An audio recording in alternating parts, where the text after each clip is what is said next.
এখন আমার গোশটা প্রায় কমপ্লিট হয়ে গেছে। এরকম একটু ঝোল ঝোল থাকবে। হয়ে গেছে আমার গরুর মাংসের ঝাল গরুর মাংস রেসিপি। আমি আপনাদেরকে সার্ভ করে দেখাচ্ছি।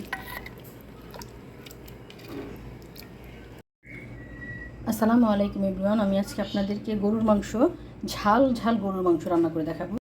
এখানে গরুর মাংসটা আমি ধুয়ে একটা বলে নিয়ে নিয়েছি, কিন্তু এই বলটা একটু ছোট হয়ে যাবে। আমি মাংসটা মেখে বসাবো, এই জন্য এখন আমি একটা হাঁড়িতে নিয়ে নেব গোশটা। আজকের মাংসটা আমি এই মাটির হাঁড়িতে রান্না করব। এই জন্য এটা নতুন হাঁড়ি, আজকে মাত্র ফার্স্ট আমি এটাতে রান্না করবো, এই জন্য আপনাদের সাথে শেয়ার করব।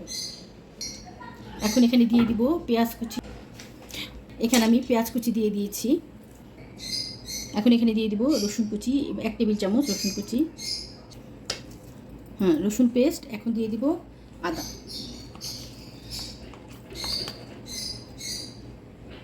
মুচু করে 1 চামচ আদা পেস্ট, টক দই 3 টেবিল চামচ দিব,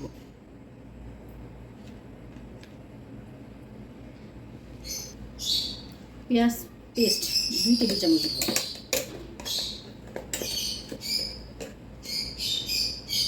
দিয়ে দিব এই চামচের 3 চামচ হলুদ,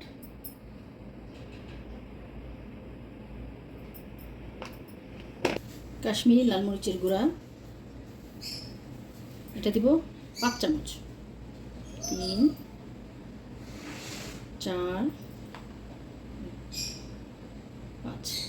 এখন দিয়ে দিব ধনিয়া গুঁড়া, এটা দিব 4 চামচ, 2 3 4। জিরার গুঁড়াও আমি 4 চামচ দিব,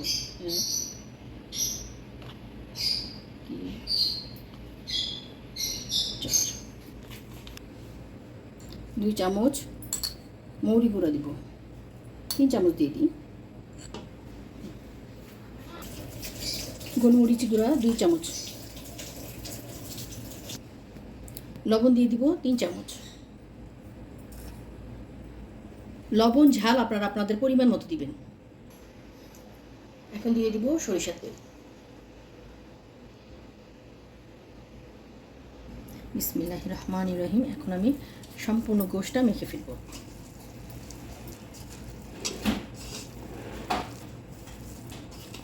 সম্পূর্ণ গোশটা আমি মেখে নিয়েছি। এখন একটু পানি দিয়ে হাতটা ধুয়ে ফেলবো, কারণ গোশের মধ্যে ধুয়ে ফেললাম। এখানে হাঁড়ির মধ্যে একটু সরিষার তেল দিয়ে দিব, কারণ নতুন মাত্র এই হাঁড়িটা আমি ব্যবহার করতেছি, তাই একটু হাঁড়িতে তেল দিয়ে আমি চুলায় একটু গরম করে নিব। এখন এখানে দারচিনি দিয়ে দিব এলাচ, দিয়ে দিব কিছু লবঙ্গ, গোলমরিচ,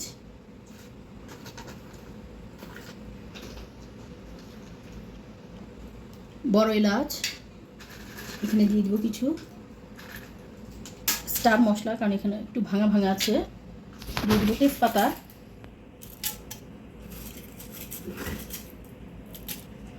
দিয়ে দিব কিছু শাহি জিরা। বিসমিল্লাহির রহমানির রহিম। এখন চুলাটা আমি হাঁড়িটা একটু গরম করে নিব। এখানে কয়েকটা শুকনো মরিচ দিয়ে দিব। এখন এখানে দিয়ে দিব, হাঁড়িটা গরম হয়ে গেছে। এখন এখানে গোশটা দিয়ে দিব।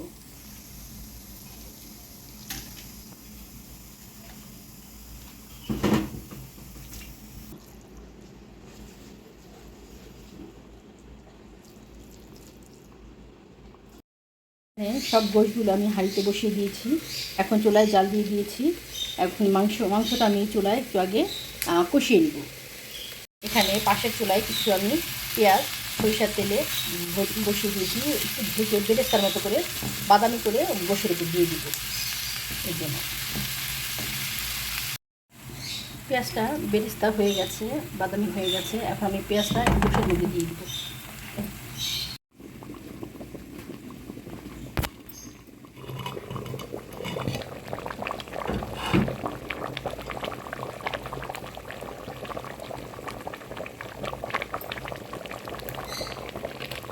গোশ থেকে এই পানিটা বের হয়েছে।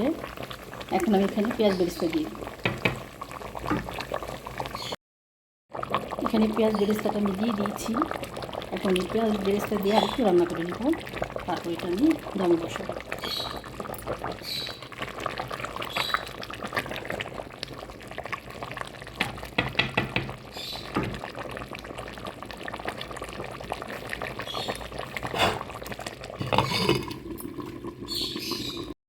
এখন এই পর্যায়ে আমি কাঁচামরিচ দিয়ে দিই।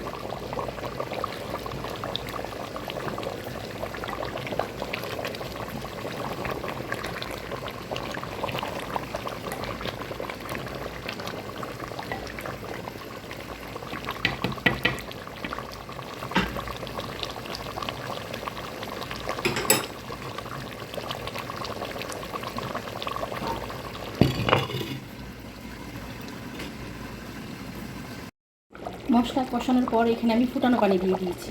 এখন আবার ঢেকে রান্না করব। এখন আমার গোশটা প্রায় কমপ্লিট হয়ে গেছে, এরকম একটু ঝোল ঝোল থাকবে।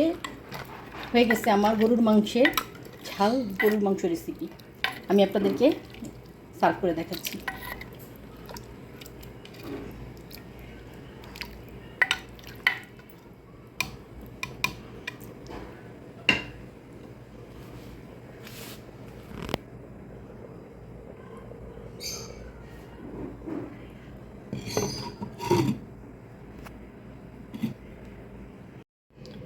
হয়ে গেছে আমার গরুর মাংসের ঝাল ঝাল গরুর মাংস রেসিপি।